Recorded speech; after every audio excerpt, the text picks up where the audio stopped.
Welcome to the Q4 edition of this Equity Outlook. I hope everyone is well and I hope you're staying safe. So without further ado, let me just address what we see, how the markets are doing in going into the Q4.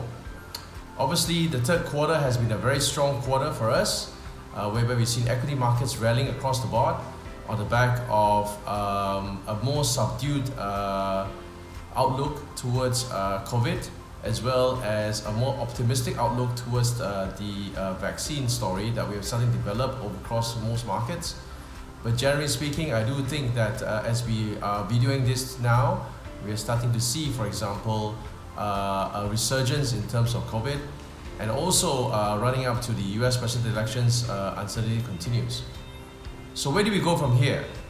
Our view is that we should basically stay invested. So you may be asking, what is our global equity outlook? And our general global equity outlook is that we remain positive going into Q4 and into at least the first quarter of 2021. Why do we say this? Very simple. Global PMIs globally from the US to China and the rest of the world continue to rise. We have started to see a resurgence in terms of consumer spending across the board, despite the fact that we've started to see the resurgence of COVID-19. But more importantly, at the end of the day, our world is driven by very low interest rates, premised on the fact that the Federal Reserve, the Bank of England, the ECB, and even Bank Negara itself will continue to lower its rates, if not maintain low rates for a long period of time. What this really means is that the renewed or the continued optimism towards equities will continue, simply because money will continue to be cheap, and money needs to find a home, and people need to replicate basically, or go out there and relook at the investments for a higher return for the given amount of risk that we need to take currently. And so our conclusion is that global equities will be on a firmer ground from here, despite the continued worries about US presidential elections and so forth, as I mentioned earlier on.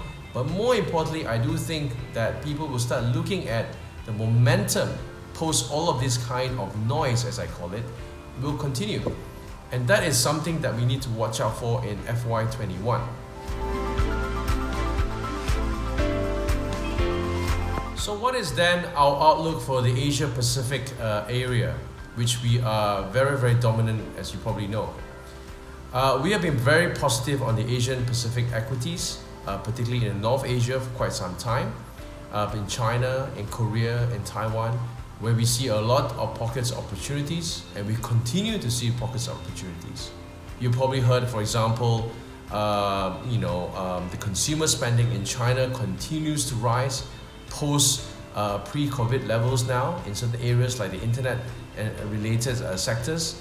And also, you've started to see, for example, the rebound, for example, in auto sales, property sales, e-commerce, and so forth. All of this suggests to us that the services industry, and also coupled with the manufacturing industries, which we call the services PMIs and the manufacturing PMIs, continue to propel forward and in a positive manner, which we continue to see this momentum continuing in Q4 and also going into the first quarter of next year. What this really means is that our positive view on Asia continues, mainly because when you have better economic activity, it will then also support the outlook for earnings going into FY21, and therefore it will continue to support what I call a potential decoupling of Asia from the rest of the world. And you already started to see that in China equities, you started to see that in Asian equities, and to a certain extent, you started to see that also, for example, in some of the other Asian markets going into FY21.